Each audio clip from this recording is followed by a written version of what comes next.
ਵੱਡੇ ਵੱਡੇ ਕੌਮ ਦਰਦੀ ਕਹਾਉਂਦੇ ਜੋ ਜਾ ਕੇ ਦਿੱਲੀ ਦਰਬਾਰ ਮੂਰੇ ਝੁਕ ਗਏ। ਵੱਖਰਾ ਮੁਲਕ ਜੋ ਚਾਹੁੰਦੇ ਸੀ ਖਾਲਸੇ ਦਾ ਖਾ ਕੇ ਸੌਹਾਰਦ ਚ ਹੀ ਰੁਕ ਗਏ। ਨਿਤਰੀਆ ਜੋਦਾ ਉਸ ਕਾਫਲੇ ਚੋਂ ਕੱਲਾ, ਨਿਤਰੀਆ ਜੋਦਾ ਉਸ ਕਾਫਲੇ ਚੋਂ ਕੱਲਾ, ਦਾਗ ਲੱਗਣੋਂ ਬਚਾਇਆ ਜੀਨੇ ਤਾਜ ਨੂੰ। ਬਣੀ ਨੀ ਏਜੰਸੀ ਕੋਈ ਲਵੇ ਜੋ ਖਰੀਦ ਸਾਡੇ ਕੌਮੀ ਜਰਨੈਲ ਮਾਨ ਸਾਹਿਬ ਨੂੰ। ਬਣੀ ਨੀ ਏਜੰਸੀ ਕੋਈ ਲਵੇ ਜੋ ਖਰੀਦ ਸਾਡੇ ਕੌਮੀ ਜਰਨੈਲ ਮਾਨ ਸਾਹਿਬ ਨੂੰ। ਸਕਿਆ ਨੀ ਚੱਲ ਹੋਇਆ ਹਮਲਾ ਤਖਤੀ ਉੱਤੇ, ਠੋਕਰਾਂ ਨਵਾਬੀਆਂ ਨੂੰ ਮਾਰੀਆਂ।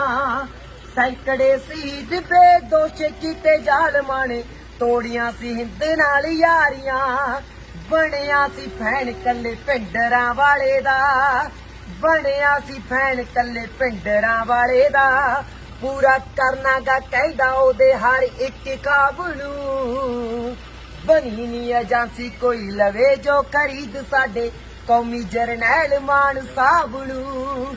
ਬਣੀ ਨੀ ਏਜੰਸੀ ਕੋਈ ਲਵੇ ਜੋ ਖਰੀਦ ਸਾਡੇ ਕੌਮੀ ਜਰਨੈਲ ਮਾਨ ਸਾਹਿਬ ਨੂੰ। ਕਹਿੰਦਾ ਗਨਮੈਨਾਂ ਵਿੱਚ ਘਿਰਿਆਂ ਨੂੰ ਵੀ, ਗਨਮੈਨਾਂ ਵਿੱਚ ਘਿਰਿਆਂ ਨੂੰ ਵੀ ਮੂਹਰੇ ਲਾਈ ਫਿਰਦੀ ਐ। ਬਾਪੂ ਕਿਰਪਾਨ ਤੇਰੀ ਵੀ ਵਿਰੋਧੀਆਂ ਦੀ ਨੀਂਦ ਉਡਾਈ ਫਿਰਦੀ ਐ, ਵਿਰੋਧੀਆਂ ਦੀ ਨੀਂਦ ਉਡਾਈ ਫਿਰਦੀ ਐ। ਸੋ ਸੰਗਰੂਰ ਵਾਲਿਓ ਨਾ